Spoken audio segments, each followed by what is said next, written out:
Fellas, welcome to another episode of the Bottle Shock, tangential podcast that we do sometimes here on this here YouTube Unshocked. channel. Bottle unshocked. Yeah. I don't mind that. Bottle unshocked. Unbottle shocking. Bottle expected. Bottle expected. And today, this is the first time I've always loved listening to YouTubers or podcasters doing mailbags. And I've always been so jealous of it because I'm like, AMAs. Yeah, ask me anything. Okay. I've always known them as mailbags. So basically, people like emailing in. yeah, send in your questions. Yeah, and I've always been like, that'd be so fun. But we've never really had enough people interested in what we're doing. Well, we did. I mean, we did do an AMA years ago. And like, it was one of those, we kind of put the thing out to the community and we got like 4 questions, not even. Which, to be fair, when we had 40 followers, that was a good return rate on that. Yeah, but 10%. So we're like, all right, maybe we're not there yet. But when I did it recently and we just got like... Yeah, you guys are awesome. You guys asked some questions, and there's some really cool ones here. Apologies, we've only got a certain amount of time to talk about these, so we won't get to all of them, but... We'll carry them over to the next one and stuff. We will chip through them. And there was a lot of questions in there that weren't actually directed towards us. They were directed towards CEO of Unico, Zelo, Laura Carter. Mm-hmm. So I think cool. The next time we're doing this, we'll probably have Laura in here to talk about how to run a winery, B Corp stuff, managing teams. And Managing like us. Yeah, I might not be in that one. Anyway, so I've Just I think just bank them all up as like Ask Laura. Yes. Yeah. So we're gonna she's busy. She's got better things to do. She's a very busy individual. Yeah. You might not believe us, but a podcast is not the most important part of running a winery. But we'll see. It's genuinely the least important part. There was a moment where we were actually considering getting a T-shirt that just says "Where's Laura?" because the amount of times people are like, I need Laura to come and fix this thing or do this thing, and she's already fixing and doing something else somewhere in the 100%. winery. It's just like, I don't know. She's like, "Where's your wife?" I have no idea where she is. Spotfire. It's always Spotfire. It's crazy that if you needed to ask someone what the emergency evacuation procedure is, how to fix the bottling line, and how much we're selling gin into the US for It's the one same person. It's one person. You gotta go ask we that need person. to decentralize some shit. Yeah. But for now, we're going to focus on some questions that I think the three of us can answer. So I've sort of broken this down. We're going to start out with just some stuff that I can probably participate in, which is less nerdy wine stuff. Cool. And then we're going to move into some Gradually more nerdier interesting stuff. questions That's about good. wines I like and it. evenings. Yeah, So I'll definitely be a hosting Give role us a for couple that. of throwdowns before we start going. Yeah, so here's some absolute lobs across the net for you to spike. First of all, Gareth Schultz asks, tell us who you are. So Noah, we'll start with you. Hi, my name's Noah. I've been working in the wine industry for 10 years. 10 years? No, I've been with this company for 8, and I've been in hospitality since I was technically 16. So it's been like 13 years straight of hospitality. I sell wine, I drink wine, I love wine, I study wine. Yeah.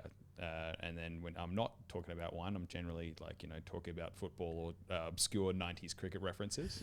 If you want to talk about Australian state cricketers of the early 2000s, what's up? Noah's really good at that. What was your first hospo gig, out of interest? I was a dishwasher at the Watermark Hotel and Buffet down by Glenelg. And one of the worst service days of all time was Christmas Day. 600 packs. Oh my God. A dishwasher broke everything by hand. Yeah, and then later in the day, this dishwasher broke as well. Oh yeah. With that being said, I got paid $50 an hour as a 16-year-old, which was huge. Yeah. Back in what you're 22, 23 now. Yeah, so that was that's 2011. That was 2011. Yeah. During the GFC and everything. Wild. beautiful. Brendan, who are you? I'm Brendan Carter, one of the founders of Unico Zelo. I've been working in the industry since I was 18, sort of fresh out of school, worked straight into wine retail. Up in Queensland, which is not a really sort of famous winemaking district of Australia, came down to Adelaide, studied winemaking, worked more wine retail, worked in a couple of wine bars, started up Unico, crazy idea. You were 20 when you started Unico. How old were you? Yeah, 20. 20. I was 20, yes. Yeah, one after 19, 2010. one before 21. Yes, Nice. yes. Laura was 19. Yeah. Crazy. Crazy shit from these guys. Have you ever had a job that's not in the wine industry? Did you do any like shit kicking? Heaps. Yeah, no, I was, I don't know, where we grew up, or you guys grew up, it's 14 9 months, and it was literally like 14 9 months one day, and I was applying for jobs as soon as I was legal to do so, at least in Queensland. I'm not sure what the laws are here. I think you can do it younger here in South Australia, but depending on the industry. 14 9 months. Dude, I didn't start working until I was a little bit older than that. Mate, no. First job was Coles, which is a supermarket. Working in the deli. Was big into cars, so ended up working at like a garage for a while, like a service station, then Super Cheap Auto for a fair while, and then Super Cheap Auto would have had heaps of perks. Super Cheap Auto had heaps of perks. Good discounts. Yeah. Free air fresheners. Poor stock takes. Really good air Black ice air fresheners. Fair, but it is those the little air trees. Yeah, 100%. Yeah, lots of tire shine. Yeah, dude, great.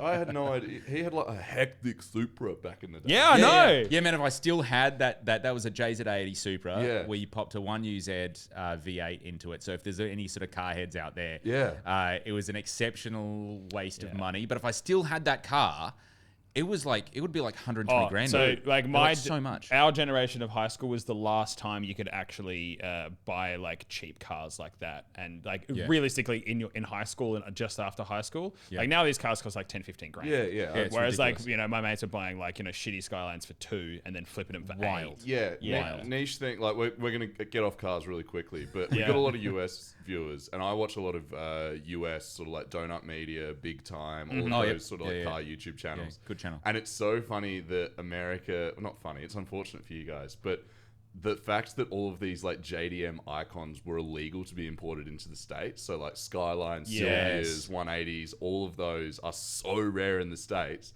And all of our mates, that's we like used to kick the shit out of those cars. And now they're all worth like 200 Japan grand. had to because of their emissions laws. They had to basically take them off the roads after a certain amount of like kilometers that they would go through, or age, whatever came first.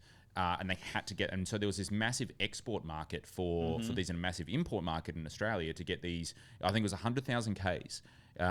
If like you had a car that went over 100,000 Ks, basically the insurance or the registration is so punitive in Japan that it was actually cheaper for you to just buy another car, and it keeps the car industry going there as well. So we ended up getting them all in Australia. Anyway, digress. I'm Brendan. Lovely to meet you. Brendan used to be in cars, likes wine now. I'm a nerd. I'm just a nerd. I'm just a nerd for a lot of things. Got out of cars and we were sitting in a mechanics workshop doing like a car shit right now. Well, there's a lot of similarities between a mechanics workshop and a winery, to be perfectly frank. Heaps. Next question. We'll start with you two. Wait, no, who are you? Oh, yeah, true. Sorry, I forgot. Hi, I'm Henry. So yeah, I didn't start working when I was 14 years old. My first job was actually on an oyster farm in Coffin Bay, which is sort of widely renowned as the place that some of the best oysters in the world came from. The first thing that I ever got feedback about from an employer was, Henry, you're never going to make money with your hands. And Brendan Guydra, another Brendan in my life, you were bang on right, mate. These are not for money making. It's the voice that does the money making. Let's be frank, man. This is so true. Though. Let's be honest. You got to know your strengths and your weaknesses. Most importantly, know your weaknesses. Yep. I really, my dad was, he's been mentioned on the channel a lot. He's a big South Australian Shiraz wine guy. He's got a fabulous cellar downstairs. But being a 17, 18-year-old shithead, anything dad said was cool, I thought was uncool. So I wasn't into wine for a long time. So I ended up meeting you guys. Your dad's a really cool guy. He is. Dad's told me that he started liking me when I turned 15, like, because he was like, you had opinions then, I wanted to hang out with you. Yeah. And mine and Dad's relationship, straight up, since then. Not that it was bad before, but he was just like trying to tell me about, Bleasdale at 7, and I was like, I don't care or know what this is. Great. Yeah. Dad's had a very interesting life. So both my parents are journalists. I think I was running away from wanting to do sort of journalism and everything for a long time, because again, like, Dad thinks wine cool, Mum thinks journalism cool. I don't think either of those things are cool, but I think they're both really cool now. Now I'm a wine journalist, so here we are. Pretty much, yeah. It's nuts. So yeah, that's me. We're going to start this next question with you two, which is from Callum Nash 2602. Yep. How and where did you two meet? I applied for a job here. You applied for a job Yeah, here. Yeah. he applied for a job here. What was the job that he was applying for at the time? I was starting in the cellar door just on weekends. Yep. That was it. So I started here at the cellar door on weekends, and then ended up working like most days, like when it was both. It was at the time it was Oak Nation before it was Applewood. Yeah. It was both things. Then I ended up. So it was September 2017 is when I started working here. Did like Fridays and Saturdays, and then by the end of the year I was working kind of like Thursday through Sunday. Yep. And then February, like basically, like Brandon was like, "Happy New Year! Here's a contract for a full-time job," pretty much. Wow. So then I ran the cellar door for 18 months, and then I've been with the company since then. So that was really it. And did you go from cellar door straight into SA sales? No, I did all of the online stuff. I was looking after the online marketing, so I was sending emails, organizing releases, tasting notes, and stuff like that for the stuff online. So as we were kind of growing that. And when Noah joined the company, Brendan, so that's what you've been here 8 years. Eight and a bit. Seven and a half. 7.5, 8 yeah. in September. How many employees did you have when Noah joined? Like 5 or 6. 5 I'd or say. 6. And Maybe less, like in terms of full time. Like this was our first sort of foray into opening the cellar door, having people up here. By that time, I think we had only maybe Conrad might have still been here as a cellar. Charlotte was working as a distiller. Charlotte was here, yeah. Yeah. So then she left on my first day. Oh, What'd you wow. do? Well, Wow, dude. her husband started Pirate Life.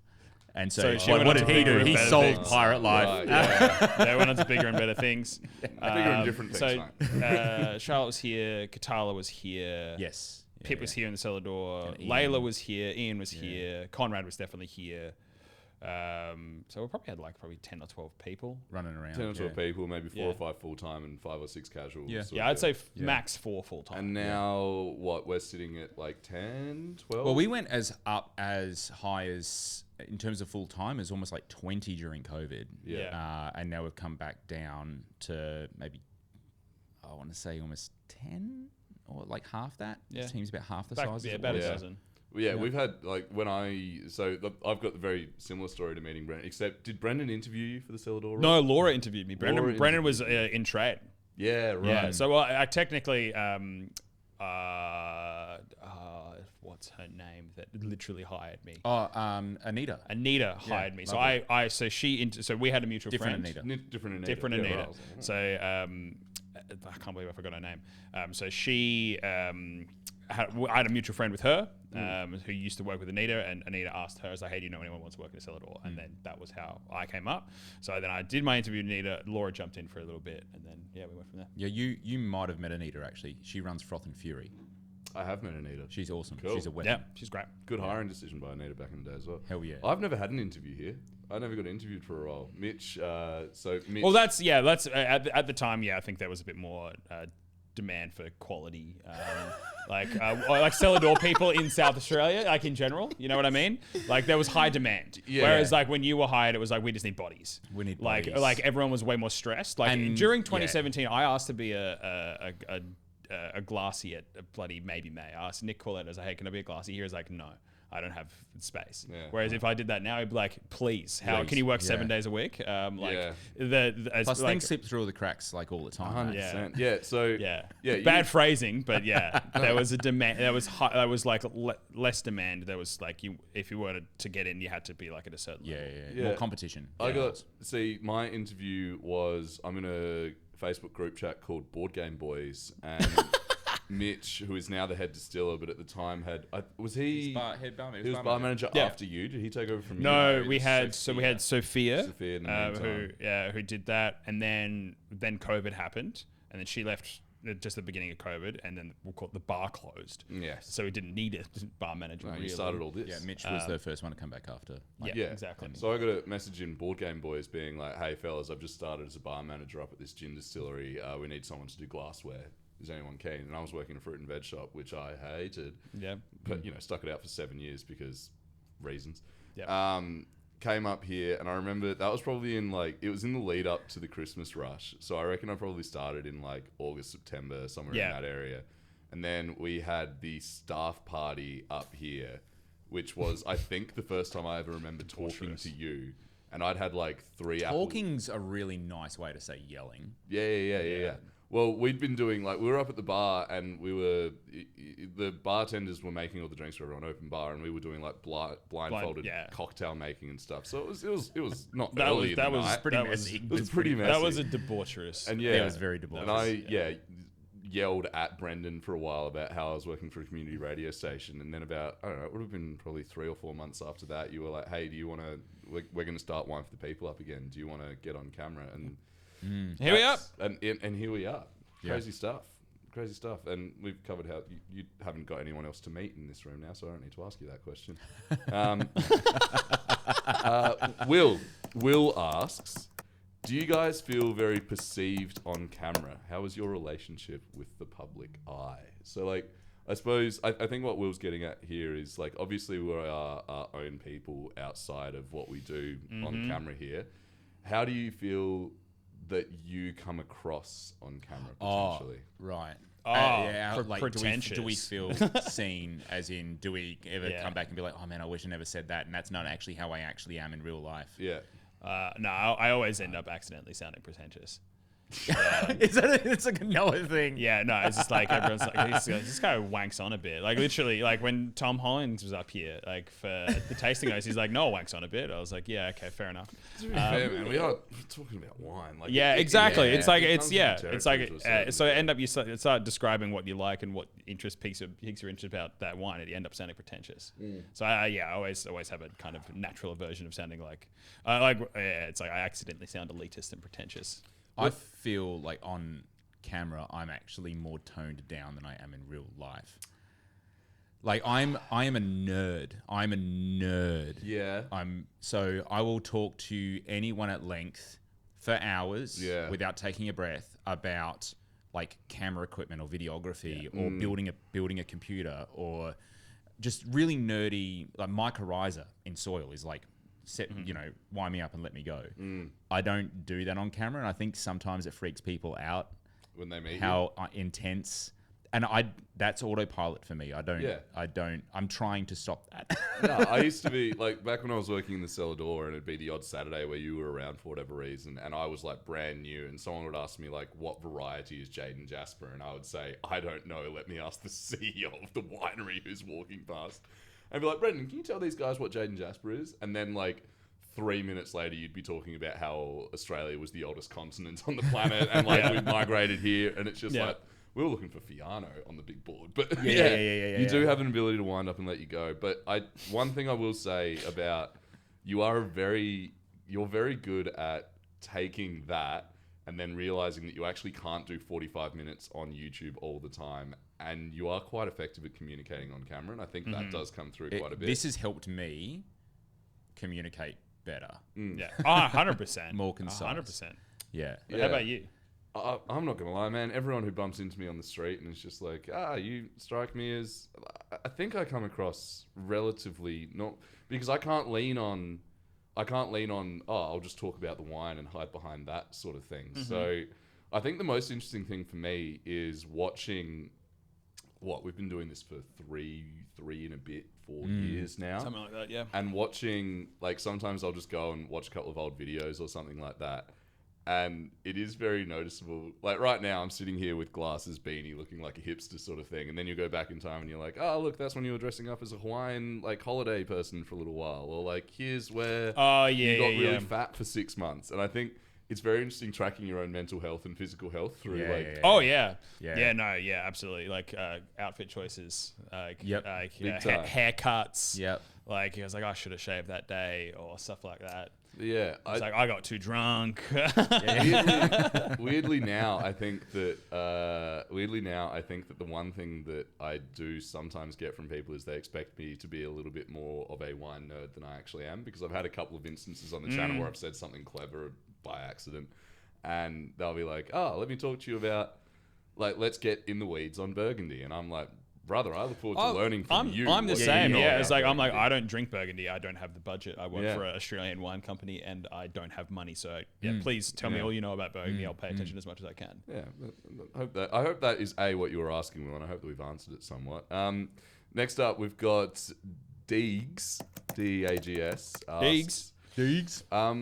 What is your take on how wine culture is changing, and what do you think the wine industry will look like in 20 years? Talk about winding me up. Yeah. I'm going to put, so like right now it says 21 minutes on my recording. You go first. When we get to 25 minutes, I'm going to... I'll try to keep it concise because I think I've covered this enough in people that either meet me on the channel, but the wine culture is changing because the demographic's changing, and the demographic can't relate to wine like the older demographics could relate to wine. And that's because the world is exceptionally different to the world that those older demographics have grown up in. And so it's about relatability, it's about being sort of remaining relevant, and that's pushing and shifting and changing the wine culture to, I'd actually say, the youngest of Gen Z who are coming into becoming able to consume alcohol can't relate to alcohol, period. So there is no culture. And what it looks like in 20 years is effectively whatever we build it from here. I do think that because it's sort of an opportunity, because if wine culture is non-existent, we can introduce novel and new concepts that have always struggled to cut through. Like I liken it to, can you imagine the first people to make Pinot in New Zealand? They're crazy because they think they can be compared and beat Burgundy, and they're always going to be compared to Burgundy. And then suddenly people are like, wow, this Pinot is really good. Like Oregon, really good. Now you will see a world where, and this is in 20 years, you'll definitely see a world where people will regard potentially like Oregonian Pinot as being better than Burgundian Pinot because there is no established culture anymore of what should be best. That's interesting. And there's a much more openness to like new cultures, to farming practices. I think a better farmed place in a new world region will be regarded as higher than a shitty farmed place in an old world region. Old world doesn't get free points for being old world necessarily. No. Yeah. It was something that I was saying to Noah yesterday after we were doing some tastings, and I think that there's a little element for people like me who don't quite get it. I haven't drunk a lot of old world wine. Yeah. I don't get it. I think sometimes people think old world wine is better because it's worse. Because it's like, and here's us drinking Ganavat. This is delicious, right? Yeah. But like one of those wines that we had we were drinking 2 Grenaches yesterday, and one of them was an old world Grenache, one of them was a new world Grenache, and you were saying that this new world Grenache is the new world version of that, and I just think objectively, the new world one is made in a way that isn't focusing on tradition. It's focusing on what is something that is going to taste the best in the glass, and when you remove the tradition from it, unless you understand why that tradition's important, you're just going to be like, this tastes a bit weird. Context. And people aren't going to get that context if the wines that are giving you that context are still prohibitively expensive. So that's not going to be the wines that are in young people's hands. And they're going to take ownership. So when you're saying Oregon Pinot might be really popular in 20 years, I agree. Because if that's the stuff that people get into drinking now and then start appreciating more and more and more, eventually the people who are like, you can only charge what people are willing to pay. And if people don't have exposure to these traditionally fantastic regions, those prices are going to drop out, baby. So we might be drinking more Burgundy for cheaper in 20 years time. Potentially there'll be maybe. Well, I think in that kind of that I talked about it last time. It was like Bordeaux pricing has dropped 50% in 2 years. Yeah. So like, that's what's happening to high-end wine is because there's less there's going to be less consumers of that because they're dying, and Burgundy is kind of getting to those kind of price point levels on average. The thing with Burgundy that it has in its advantage against Bordeaux is that the cropping is lower, much lower. So scarcity is much higher. So even though there's less people, there's also less wine. So my great fear of the wine industry in general is that it becomes very elitist and it becomes very segregated and it becomes really premiumized and average people can't drink it. And also particularly in the working aspect of it, I get worried about like young people being able to get access to the industry and also starting their own brands. Just like my great fear is that it's like there's not going to be any first generation winemakers anymore because legit. All the money isn't coming down, and also like thinking about all of the great young winemakers under 35, they all have parents in the wine industry. And it's great. And like, this is no shade on the Kerner brothers. This is no shade on Owen Latta. This is no shade on Callum Powell and all these people that have, and like, those are just at the top of the head. Yeah. They're all phenomenal producers. I love what they're doing, and they're telling great stories of the place that they've inherited and the business they've inherited. Yeah. But if you want to be a young person who's like, I want to buy an acre and start a wine brand, it's like, do you have $3 million? No. But if you wanted to be a first generation winemaker, you might not be able to do it at 30. But if you go work for one of those families and learn what you need to do, like that would be the way I would perceive getting into the industry. No. Yeah, a lot of these families don't have the capacity to employ people to enough financial viability to actually get the money to start their own things. That's fair. Like, as far as getting land and things like that, like, if you want to purchase land, you need a salary of $200,000, really. If you want to start before the time you're 60, which is near impossible, and particularly in the wine industry, it's not a high-paying industry. People do it for love, not money. Yeah. Although a lot of people get out. Anyways, that's my negative kind of like fear of what might happen. But that being said, like, I really like what's happening in the kind of the price points under $35. I think there's going to be a great shift. I think we're not going to be looking for premium varieties at a cheaper price point. I think that the young kids are like, we don't care what it's called. No. Is it fun?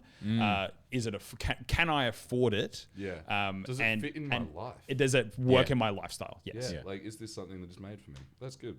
That's interesting. Business Kenny. What's up, dude? What's going on, mate? So this is a little bit of a two-parter. So the first part of it is, do you guys ever just get tired or exhausted by wine? I know the answer to that question is yes. So no, I don't. I've heard you say, mate, I need a beer right now. And that's when you're tired or exhausted by wine. I'm tired or exhausted by wine the same way you'd be tired or exhausted by watching, like binge watching a television show. Yeah. 100%. That still doesn't make, like, tired for me is like really wanting to abandon it for a while. Like, for me, it's like I just got to go get like eight hours sleep, and then I'll come back and I'll keep drinking more wine. Like, I don't have, like, wine is definitely the thing for me. Yeah. I get tired of beer, as in I will not consume beer for months.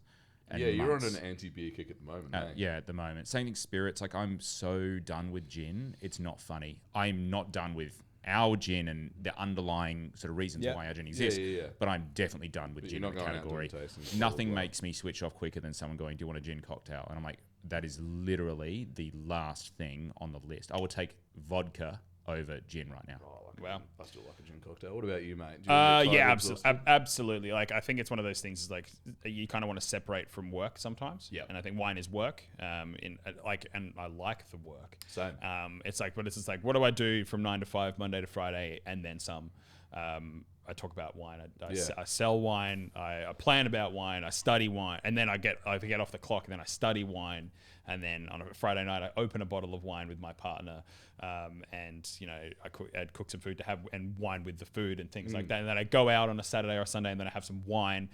So there's a lot of wine. So at a certain point, it's just like, yes, of course I get sick of wine. And it's like, you know what's not thinking about wine? It's drinking a beer. I'm like, yum, that's refreshing. It's like, and yeah, there's there's a lot of great terroir and stories in beer and things like that. But a good crisp, like 3.5% fucking Great Northern, like served ice cold. I've started doing this thing where I've started chilling my beer glasses. Good boy. Nice. So, and the best thing to do is that rinse it with water and then put it straight in the freezer. Yeah. So you get some real layer of ice around the outside, and then you get that out and you pour a beer in that. It's rough. I get refreshing. Now I get mad when I go to a pub and then the beer glass isn't cold. I'm like, what the fuck? It's like, that came off the back shelf. No, I'm kidding. I'm genuinely kidding. So I'm on a side kick at the moment. Yeah. That's my sort of like cheating on wine. That's my relief from wine. Sorry? My sort of cheating on wine. No, what did you say it was? A cider. Oh yeah. I know you're not a fan of cider, but is cider drinking? If it's dry, it's great. Is drinking a 4% cider pretty much like drinking wine anyway? Mm-hmm. No. It's a fruit fermented. Oh, sure. Right. Sorry. I thought you meant in terms of booze. I'm like, nah. I don't think I get tired of I'm the exact same as you. I don't get tired of the, like, I'm shocked that I'm as into wine as I am these days. Like I definitely thought when we started this YouTube channel that it was like, oh yeah, 2 years and I'll be working on, I'll be Kyle and Jackie O in a couple of years on a big radio station. And thank God you're not. Dude, thank God. Jesus. My God, commercial radio. Whew. Anyway, so radio is YouTube killed the radio star. yeah, YouTube killed the radio star. Hey, the tradition of me getting a call during this podcasting. Lorenzo, I got to talk to you in a minute, man. I'm just in the middle of a meeting. Is that all right? Ciao, Bella. Cheers. He's worth picking up the phone. He is So worth he picking buys, up a, the lot buys of a wine. lot of our wine. Yeah, that wasn't a psychiatrist. That was a sale. For me, I do get bored. Not bored with wine, but like it does just like you think about wine all day. You go out and you pour Unico Zelo for 5 meetings on a Friday, and you rock up to your last meeting of the day, and they're like, "Oh, I've got this 6 Kinsey thing. Do you want to try it?" I'm like, "Have you got a shit beer?" Yeah. I would love a shit beer right now. Yeah. Just like Is that tired of wine, or is that just a palate cleanser before you get on to more wine? No, it's tied with no. wine. I will have nights where I'm like, you know what? I've been talking about wine all day, and the other thing is that I can't help myself by getting like sucked into the wine. exactly they'll bring the wine out, and I'll be wanting to, especially if it's someone who knows that we do all of this sort of stuff, and they'll be like, "Oh, tell me about the wine." And you're like, "Tell me about your day. Like, let's talk about something else." Yeah, So that's the only time I get even tired like with it. cheap Riesling, even if it's like a $16 Riesling yeah. from like down the street, I'll end up tasting it and going, "Oh, that's pretty good." Oh wow, it's got, and I'll think about all the structural components, like what was the vintage like and shit like that. It's like I can't help it. Yeah. It's Like, autopilot. yeah, so exactly. It's, So, knee-jerk sometimes get reaction. away from it. And this is the follow-up from Business Kenny. What's the one thing about wine that you knew to be true in the past that you no longer believe? I'll go first. I used to think Sauv Blanc sucks. Sauv Blanc doesn't suck. I just don't like a specific type of Sauv Blanc that there happens to be a lot of in my general vicinity. And the world, yeah. Yeah, that's my one take. Probably very similar. I think that's a smart take, and I think that's probably going to be like most people's take, is always the hatred of a particular variety based on the fact you've tried a really shit version of that, or something that you like. For me, it'll be the Cinsault, Carignan, Mataro, anything that's like this hyper savory. I've seen elements of those grape varieties that I actually really enjoy. But the other one's just this gradual. I used to like, fresh out of uni, they like the saying they have in Australia is that grapes come on trucks. Like winemakers are so far removed from the vineyard and the concept of place, and that is kind of what is really drummed into you at university. And that's, I came out of university going, yep, cool, wine making is wine making, it's not wine growing. Right. Yeah. And now I know that to be absolutely unequivocally not true. Yeah. Seems to be a common thing. And also like that I talk to. the wine industry is kind of shifted towards a more of a land focused thing anyways. Yeah. Like premiumization of the category always comes down to like getting connected back to the place where it was grown. Yeah, you can make decent wine out of shit grapes, but it's hard to make really, really good wine out of shit grapes. It's impossible. Yeah, just all the best, absolute best wines that we've blind tasted as well. So it really does come down to that is, for the most part, like 80-20. 80% of them are going to be from like self-grown. So I suppose it's vidi over vino, vidi over winemaking stuff is what you've realised that is as important, if not It's more important. Without vidi, your wines are shitty, which is what another Dylan Griggism. That's what I was looking for. That's a good point. Noah, what about you? That's a good one. I guess it's like, it's one of the things is that it's like, not everyone's like, there's much more blue collar in the wine industry there is white collar. Interesting. Yeah, true. Whereas there's this big wall at the front of when you see wine industry, it's all very like, suit up, white prestigious. tea towel over the arm, sabering. Yeah, exactly. You think that's what the wine industry is all the way along, and then you get down to the nuts and bolts. It's like, 95% of the people are in the mud. Yeah, and it's way better because of it. Yeah. They're much more interesting people. Even overseas, I was about to sort of challenge that, but no, like most people, it's doing trade work overseas. We're all just kind of like people on the grind trying to like survive. Unless you're working for prestigious houses and stuff like that, and you're trying to sell like a narrative of premiumization. It's like someone in high vis isn't going to do that for you, even though I think it's pretty cool. Yeah. But no, just nice. Shorty 7093 Shorty 7093. Hey lads, what's your most prized bottle currently sitting in your cellar or wine fridge? Cheers. Yeah. Good ones. Either one of two bottles. One was a bottle of Bartolo Mascarello that I picked up at the winery Cool. in Barolo. Sick. You're not usually can't visit that winery, and it was just because we had friends of friends that were there on the time and were working there, and not at Bartoli, but at an adjacent winery. And I picked up a bottle of that, brought it back with me. That's sitting in the wine fridge. But the other one was not particularly a great one. We actually do need to open it. It's like coming up. We'll probably do it on our housewarming. Is a Magnum of Barolo from a cooperative. So not like a particular, it's just baseline DOCG Barolo, but a Magnum of that was given to us by the mayor of La Mora, which is a town in Barolo. When we were married, at That's like cool. the commune's cantina. And he was like, this is a gift from the town, basically. Here, That's take really this. cool. And we brought that back. We haven't got any more keys to the city. Have a Magnum. Yeah, and I actually corrov in the bottle because I'm like, this is coming up on, I think it was like a 2010 bottle or something. It was like 15-year-old or maybe it's a little bit older than that. And I was like, yeah, this is like... It's in its window. It's probably towards the end of its window. exactly. We got to get into this. Get the house closing. Yeah, the housewarming going on. What about you, Noah? I'm bummed that you didn't say No Wave Riesling 2021. But I don't have it on my shelf anymore. I drank it. yeah, exactly. So two again. One is a Coda Barrels Fugazi Grenache 2020. So that was the last Tariffs wow. vintage. Still sitting on that. It's probably it's getting close to the window, I reckon. And then the other one is Ripon Gamay 2020, Real? which is not Gamay, it's Pinot.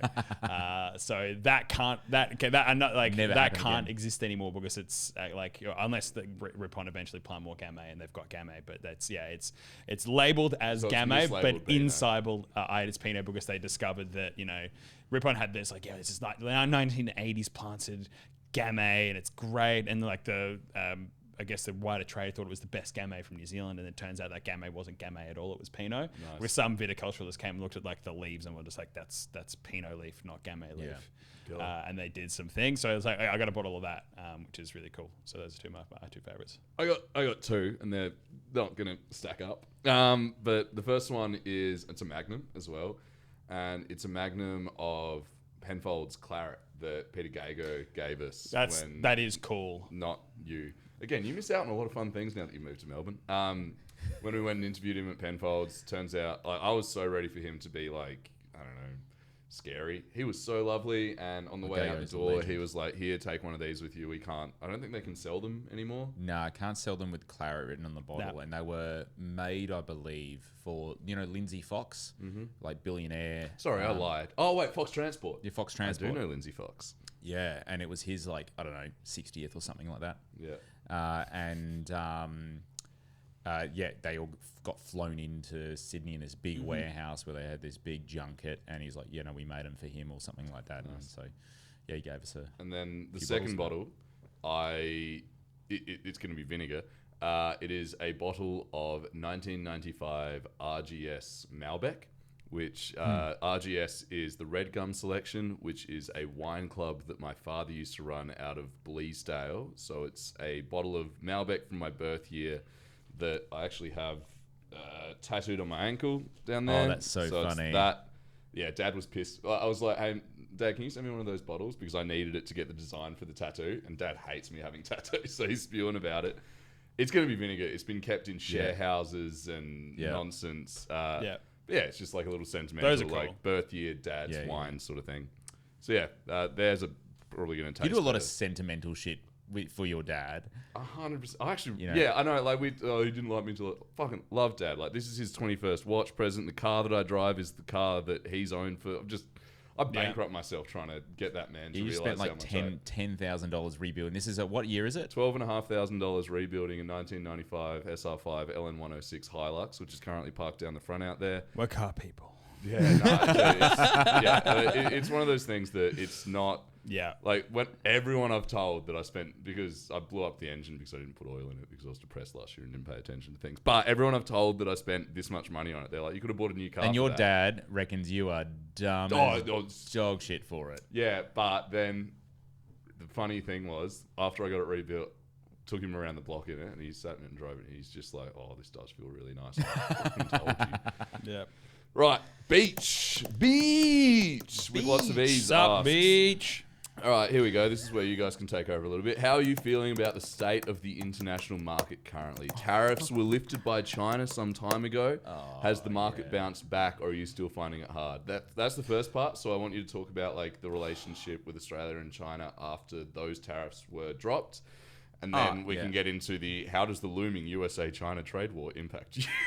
Well, you just got back from the States. Do you want to talk about? Well, like if we're talking about Unico Zelo in specifically, the China tariffs did not affect us at all. We technically had an importer into China who bought a couple of pallets and really didn't buy much after that. And then we have re-engaged with a new distributor after the tariffs were lifted. So like it wasn't like we had lost a shitload of money because Scott Morrison decided to piss off the entire country of China, sucked in. But so like that wasn't a major thing.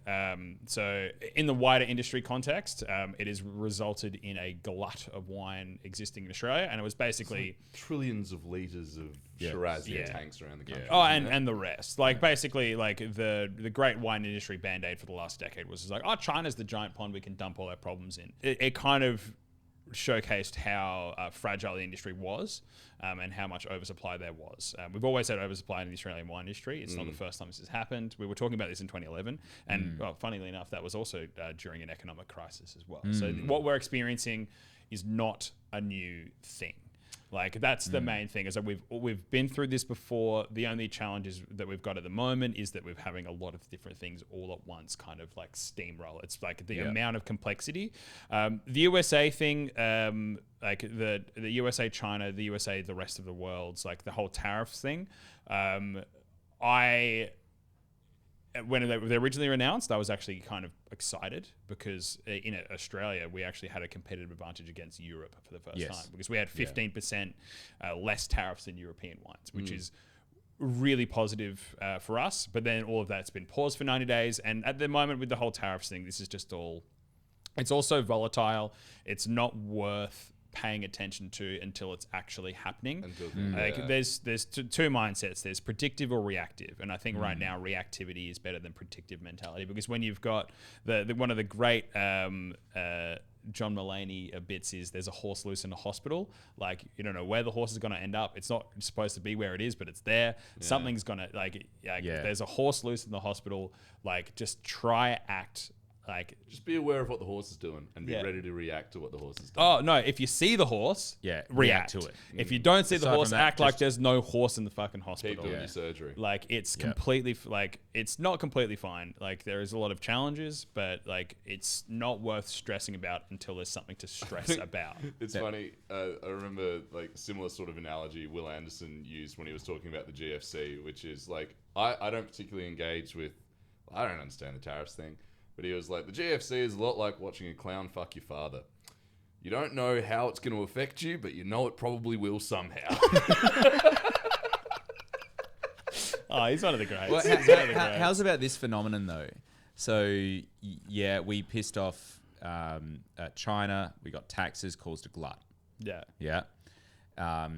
Drove the price of bulk wine down a lot. Left a lot of winemakers with a lot of wine. We started distilling that wine because Applewood's sort of mainstay was being agriculturally relevant. So that was the native ingredients first, and then we're like, well, here's a problem that Applewood could be a solution to, or distillation in general could be a solution to, because we'd seen it play out in Italy before in the 50s. So we're going to start distilling brandy. No one is asking for brandy. No one still, to this day, is asking for brandy for the most part. But we still think that there's going to be brandy in the future. We think there is a market for it, and I think it's probably more a marketing issue than a quality issue. So, meanwhile, as China continues to tax Australian wine and exacerbate this issue, we barrel down 35,000 litres in the last year of brandy, year and a bit. China starts doing a trade war with Europe because China's new mandate, in case you haven't noticed, is all about actually like quality manufacturing, raising the quality of manufacturing so they're not like the lowest rung on the manufacturing food chain for the world. The token made in China nonsense. Yeah, they actually want that to go to Africa. And they want China to be the healthy middle ground. So they start making three things that really piss off Europe. So they start making solar panels batteries, and electric cars. 3 things that Europe have actually specialized in the manufacture of, but then they start pummeling them into Europe at cheaper prices, and then suddenly Europeans start going and get a better deal elsewhere. So then, naturally, the European Union starts whacking on large amounts of tariffs onto Chinese made imports of specifically these things. So a lot of people are talking about the tariffs with US because they make a lot of noise about it. But the thing here that fascinates me is the first thing, and you can Google this currently right now, I think it's about 45%, is the tariff that retaliatory tariff that China has placed on European-made brandy. So cognac, Armagnac, and China is the largest market in the world for that product. The brandy. Yeah, and so it's suddenly, considering how weak the Australian dollar is now, there's 2 large brandy producing nations that can satisfy that demand, which is South Africa. Yeah. South Africa is probably the much larger, and it's much more like we have rum and Coke as like our bogey. They have brandy and Coke. That is like shitloads of brandy and Coke. That's all they do. It's pretty wild. And so, and very normalized.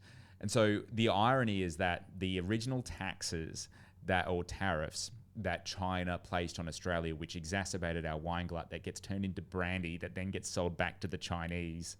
Yeah, eventually. Eventually, that's not, which I find really fascinating. That is fun. All right, now we're gonna do some more winey stuff. This is one I'm really interested in knowing the answer to as well. Camelot exists. What's up? Hey, how you doing, dude? Hey, what up?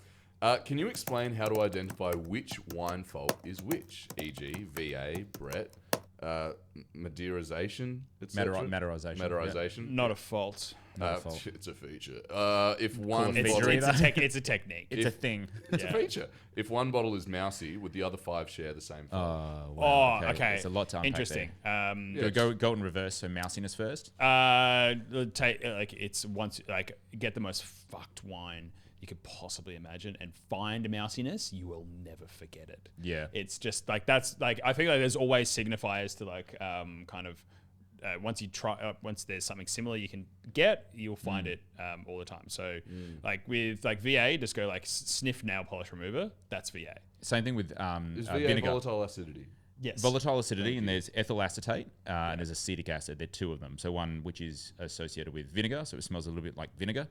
Yeah. Often Pinot just is the one that kind of always smells a little bit like vinegar sometimes, particularly when they use whole bunch. Yeah. Ethyl acetate, which comes about from oxidation of alcohol, particularly seen in higher alcohol wines. So like, a lot of Barossa Shiraz, anything that's like 15% alcohol, you'll see this sort of like, they call it like a VA lift. Yeah.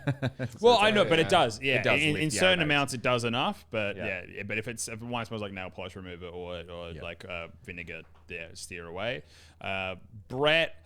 Barnyard. It's like, it's Band-Aid. that kind of like, go to a local stables. Go pat some horses. It's got that kind of thing. That's definitely one. Reduction. Do a burnout. Reduction fardiness. Reduction a lot of these smells like poo. Like a lot of these are picked up on the nose, like you can identify them on the nose, and you clarify them, like confirm them on the palate. Like Brett, you'd be like, is this a little bit Bretty? Because sometimes wines just kind of smell that way. Same thing with like the acetic acid with Pinot, but then you taste on the palate, and does it taste sour? Yeah. Then that would confirm acetic acid. Does it taste clipped and short or a metallic finish? A little bit like metallic blood-like. Then that's you like, okay, we've got a clipped finish, which is classic for Brett. Corked as well. That's confirmed. Like seen on the nose, on the palate. Well, cork's the one where it's like, look, you got to look at the cork. You got to like. There's also degrees of cork. There's sometimes you just go like, that's fucked. If it tastes like a piece of cardboard or it smells like a piece of cardboard, you're probably likely to have that. But then there's those kind of borderline spots where it smells like wood or like and stuff like that. So the best bet I reckon is to just like look at the cork, look at the wine. If it tastes too much the same or smells too much the same, you probably got something. The other thing I would say is just do be a little bit careful about turning into a health inspector when you're drinking wine, because if you start fixating on what could be a fault in a wine, you start trying to look for it, and then you hyperfixate on it, then a wine that has a tiny bit of Brett in it, you'll be like, oh, this wine's faulty, it's got Brett in it. Taste it without thinking about. Stop trying to look for the drink it. See if you like it. Because I know a lot of people. Like the other thing with mousiness is that some people just don't taste it. Yeah, it's true. It is true. Some people taste it like really. I can actually smell it. Yeah. Oh, dude, I can smell it, which is.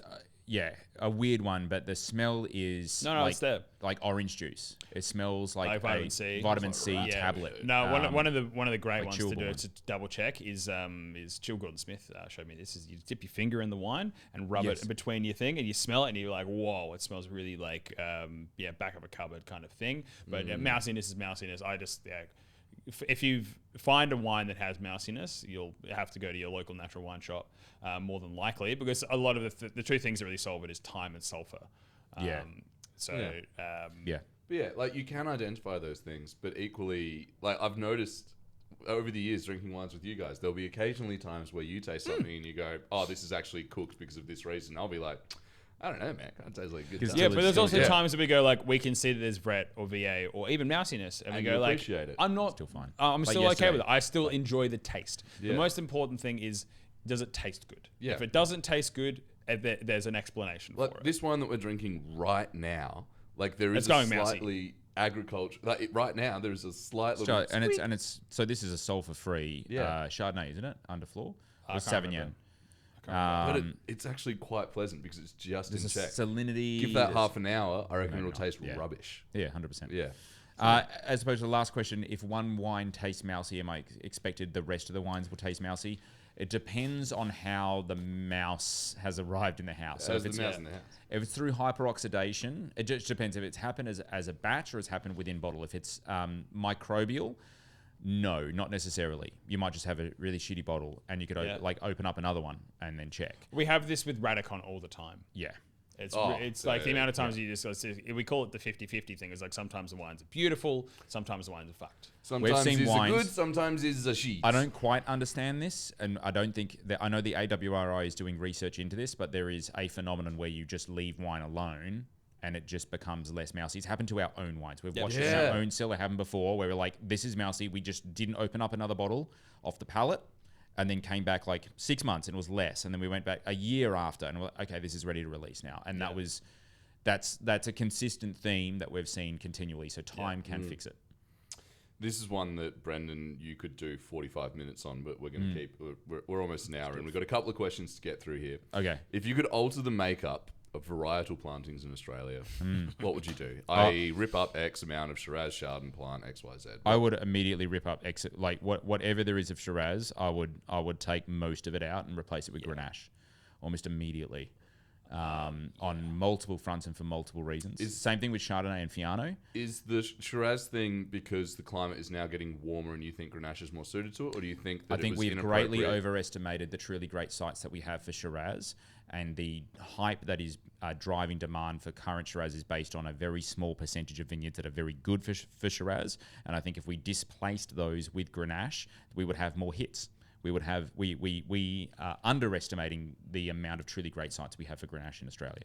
I just want there to be more regional diversity, in general. Like, I think we do this thing in a broad sense, is like hot region Shiraz and Cabernet, cold region we do Pinot Noir and Chardonnay. And it's emblematic in the Adelaide Hills. We should outside of very few sites, I don't think we should have Pinot Noir in the Adelaide Hills. Yeah. So I think we should be focusing on like what works in the place. We don't have to do the same thing that Victoria and Tasmania do. We don't have to do the same thing that Margaret River does. We don't have to do the same thing that Barossa does. Like we should be finding out. If you look at if you go to Italy, you go to France, you go to Spain, they're all very different from place to place in very small proximities. And it also creates a diverse Australian wine scene, so it's great for Australia domestically. So you go, well, I've got my Victorian wines and they look like this. I've got my my Mornington wines look very different to my Macedon wines. Adelaide Hills wines looks very different than McLaren Vale wines. I don't think there's a silver bullet for Australia in any region whatsoever. I think if we're going to make larger amounts of wines, particularly in South Australia, yes, Grenache, yes, Fiano, and probably a few others in there as well outside of what we're doing. I think Grenache and Fiano showcase the best of like affordability to grow and quality you can get from certain amounts. But I don't want every wine region in South Australia to do that. I don't think we should do that in the Clare. I don't think we should do that in the Hills. I don't like Grenache in the Hills. It doesn't quite work. It's too cold. It's too cold and too much clay. I just don't think it works very well in very clay-rich soils. So it's more regional diversity. Like we need to expand the width and breadth of varieties that we consume in Australia, because of the general, we have like less than 10 that like your average person knows about. If we can get regional bodies to start promoting alternatives, that'd be great. That's my 2 cents. Yeah, my answer's Tarango. Now, that was Dec who answer. asked that question. Thank you, Dec. Of course he did. And if you don't know what Tarango is, you will soon. Now, this is fun. Flimsy beats. Flimsy beats. Pardon me. Flimsy beats. Why don't we see carbonic maceration in white/skin contact wines much? Is the idea that skin contact white tastes like the process and not the grape terroir, just because traditionally we aren't used to discerning skin contact Chardonnay versus Pinot Gris, for example? Why would it be any different to a world where we only traditionally have those light rosé, and anyone making skin contact red all just tastes like skin contact red? So why don't we do carbonic maceration in white wine? Would that work? I'd like bubble gum It does, and it's done quite often. Seen it a few times, yeah. Yeah, I mean, like I've seen some Bordeaux producers of whites, like Sauvignon Blanc, that's done with Cab Mac. What does it do to a white Sorry, wine? BK BK does did Cab Chardonnay. What does it do to a white wine? Does it give it that bubblegummy thing? That doesn't make sense to me. Well, no, to be honest, it doesn't. We see it more in reds, obviously, than we do see in whites. I think it's avoided because the sort of number one criminal thing that you can do to a white wine is make it taste green. And you're introducing a stems element that potentially will make that wine taste green. Often it's done sometimes for like color stability, for like fleshiness, mid-palate fleshiness, and they're trying to build out texture into the wine. Sometimes it's just a stylistic thing to just fuck with, because you're right, like why don't we see it more? And then occasionally you see some good examples, and most of the time you see green examples. Because these aren't typically great varieties. Like white varieties don't ripen late in the season. They typically will ripen before their reds, which means we don't get lignification of the stems. So we are always introducing green flavors into the... Can you explain what lignification is to Noah, please?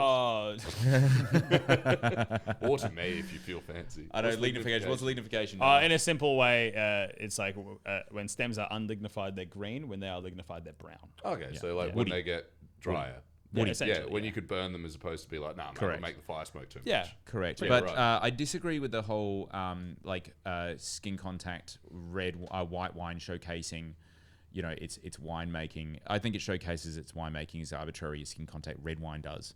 I just think we always see skin contact red, and so that is the frame of reference for all forms of red wine drinking. Yeah, you don't call it skin contact red. I think if everything was skin contact white and we started making non-skin contact white, people would think the non-skin contact white was lacking flavor. Yeah. Or texture. Or tannin or structure or all the things that it is. It's just a different category. Yeah. But yeah, we do see, Cab Mac in skin contact whites, again, with the caveat of green flavors. Yeah, I think it's important to showcase the differentiation between carbonic maceration and skin contact. They're two different techniques. Carbonic is an anaerobic environment where you're getting intracellular ferment inside the thing. And I personally don't think there's a need for it for white wines. I think it adds a more interesting flavor for red wines. I almost think we overuse it in red wines to some extent, particularly in a kind of modern context, because people want like lighter, brighter styles. But I agree. Skin contact wine, white wine, I think you can showcase terroir, and that's exemplified in northern Italy. I'd actually go as far as to say that Cab Mac actually showcases its winemaking way more than skin contact ever did. Yeah, that masks more than skin contact. Yeah, fair point. Last question for you, fellas. We're at 59 minutes. Love it. Sip Sage. The sage of sips. The sage of sips. Sip Sage asked, and I think this is a really good one to wrap up on, as we're about to go shoot some white blind tasting videos. What's your ultimate dream wine, style, brand, bottle, that you hope would end up in a lineup of a video one day if money and access weren't an issue? I mean, like we were kind of talking about it earlier. It's just like, being able to discern like different like villages of Burgundy and stuff like that would be something great, because like I don't have the capacity to learn about that myself, because I am not an oligarch. So I can't afford it. And a lot of the wines are so high in demand. Australia doesn't get that much. They sell out quite quickly. So yeah, I'd love to learn a little bit more about like the differences between like between I guess like Batard Montrachet, Chassagne Montrachet. How do they all taste different? Like being able to see that from one producer would be cool. So yeah, but like high-end Burgundy stuff would be really cool. Yeah, so like different job. We could hook us up with a lineup of DRC. That'd be dope. DRC, I mean, for sure, would be top of the pile. I would, for me, like money no object. Yeah. I would be getting out of the retail rat race and going to auctions and finding like a 47 Petrus. I would be finding like the key hallmark vintages that collectively the industry has decided these are the best wines ever made. Yep. And we're talking stuff that we had Brian Crozer on the show, and he's like, these, in his opinion, these were the wines he deemed to be the best wines ever made. And I thought, man, like, I'll never get a chance to try that frame of reference to understand that perspective, understand how maturation, to see like the World War II vintages in Champagne, would just be 45. wild. Yeah, it would be dope. Yeah, that's very much so my answer, because like I don't have this wealth of like I've heard of Montrachet, but like that could be a cheese to me, So like for me, it would be tasting wines that were made in unique places and unique times in history, like a World War II wine, like that. A flight of 45s would be really cool. Crazy. That's a flight of 1990s, which is Selfish's birth year wine for me. Yeah, but like, the 90 vintage was 95 was also 95 fucking great. gnarly. As we were talking about, like right now, that's why I'm like on my list of top 5 wines that I'm buying. Ukraine is on there. Like I want to buy Ukrainian wines. I think it's like Baykush is one of the main wineries that Ukraine makes amazing wine. Can you imagine having that and you sell it like at this point in time? Yeah. Russia was invading Ukraine. Yeah, that's the thing for me. Like I don't have this, like I'm coming at the frame of reference not from like what are the cool wines. I'm like, what is cool about the world, and like were they making wine now? Oh my god, let's see what that's like, sort of thing. Yeah. Like the Chinese wines that we had in here. Like that's really cool. That's unique. That's amazing. Super cool. The Indian wines. They were cool. The strawberry one was really cool. The strawberry one was delicious. The strawberry one was really good. But yeah, I suppose it's that, and then also like having one of one of the early wines that Brendan ever made turn up in a tasting would be fun. The 2015 Alluvium was really good. Like we've had that a couple But again, of this times. is Sorry, all I was just thinking like at uni. 2012, like 11 stuff, the early stuff. Oh, Bretty Merlot. No, I've had some of the real early not stuff, great. like the pre-Unico stuff. And Some of the early Nebs were pretty good. But no, I think where it started to make sense for me was in 2015. Yeah. Oh, it was good. Yeah, all those ones are strong.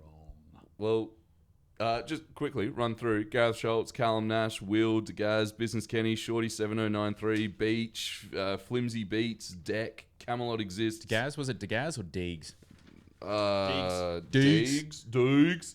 Thank you all so much for sending in the questions. That literally, I've got a document open on my laptop downstairs, pardon me, with other questions that we are going to ask in a future mailbag. But I thought this was a really nice way to open it up. A bit about us, a bit about the wine industry, a bit about our favorite wines. So thank you so much for sending these questions in. We will be doing another one of these, especially with the famously the smartest person at the company, Laura Carter. But if you've got any other questions, or if you want to clarify any of the questions that we asked in here, get in touch with us. Thank you so much for watching, for listening to us. We love that we've got this little community forming around us, and honestly, being able to, like, with the whole question about like how you're perceived by the audience, running into people who watch this channel and we can connect about wine is so great. If you ever see us out and about, say good day. Say good day. Yeah, cool. Noah's probably the most introverted out of the three of us, but even he wants to come say good day. So awesome. My camera's just died as well. That's scene. Bye.